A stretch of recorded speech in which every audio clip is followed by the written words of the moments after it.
Welcome to a new Daily Top Askreddit video. Today's topic. What is one thing that you flat out just don't know how people afford?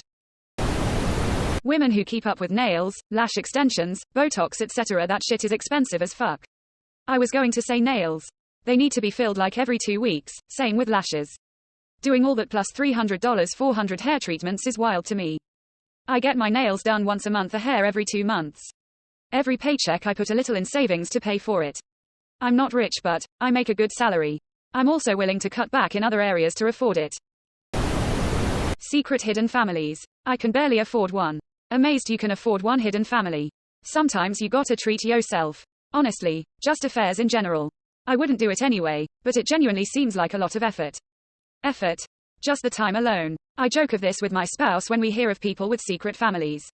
I feel like my time is around 90% capacity and I'm going to get a CCOMD family somehow. I've heard 2 jokes that entirely sum up affairs for me. I don't have the time or energy to disappoint 2 women. Quote, I know my husband isn't having an affair because I'd have to plan it for him and remind him about it 5 times. Quote, first class airfare, it's just so overwhelmingly expensive in comparison to regular seats. I can't imagine anyone ever having that amount to spare unless you're incredibly wealthy. Very few people pay cash. They do it with points or someone else is paying. Can confirm. I can't swing first class, but I've done domestic business and it was definitely because I had points to burn. Multiple family foreign holidays per year. My family had the nerve to give my husband and I flack for not taking yearly overseas or elaborate trips. We do weekend getaways or book tickets to in-city events, but apparently that's not enough. Yet we are the only ones that don't ask for handouts or complain about being broke constantly. Or asking to move in. Actually, we have never asked for assistance with money, unlike my sister who did 3 trips in a year. Especially right now, I would rather the money go into the bank to be saved. My parents did this when I was a teen for maybe 6 or 7 years. I was talking to my dad about it recently actually. Basically he worked his absolute ass off and lived well within our means for most of our childhood.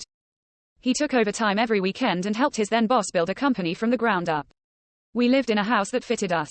Not huge. In an area that was okay but not great. We didn't buy stuff we couldn't afford, we had second-hand cars, and hand-me-down clothes. We did home-cooked meals, never take out and very rarely eating out.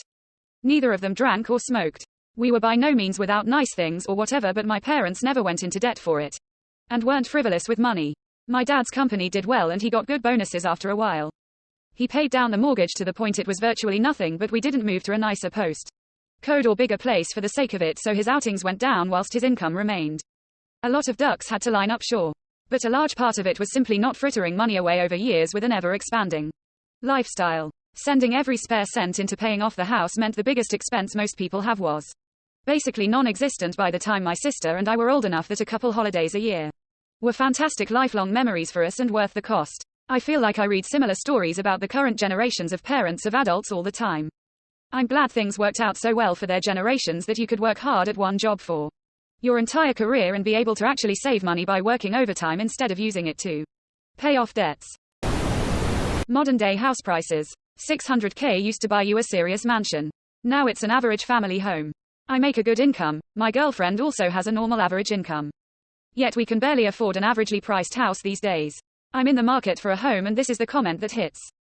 I look at some of these for sale signs being closed on $1+ million homes and I'm like, how in the $and K can you afford the mortgage and everything else? It's not their first home.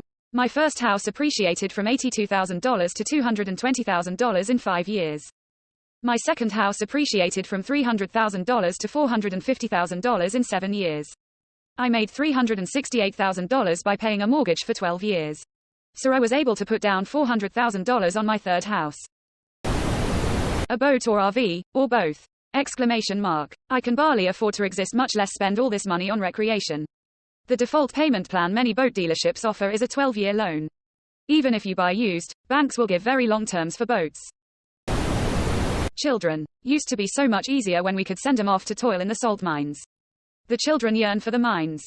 This, me at friend's mother's funeral. Listening to her eulogy and stories about how she sacrificed everything to make sure her kids never went without. What an amazing woman. Me watching my sister never buy anything for herself but spend hundreds on concert tickets for her kids, only to have them complain about the seats. It won't kill him to hear the word no every now and again. Kids are so expensive. I don't know how anyone can afford them. And the more opportunities you give them, Dance lessons, club sports, living in a nice neighborhood. The more you will pay out the nose just so they keep financial pace with their friends, whose parents also seem to be struggling to afford it. Cries in parent of a competitive gymnast. I flat out just don't know how people afford children either. It's mind B. This poor soul's mind was blown before they could even get the word out.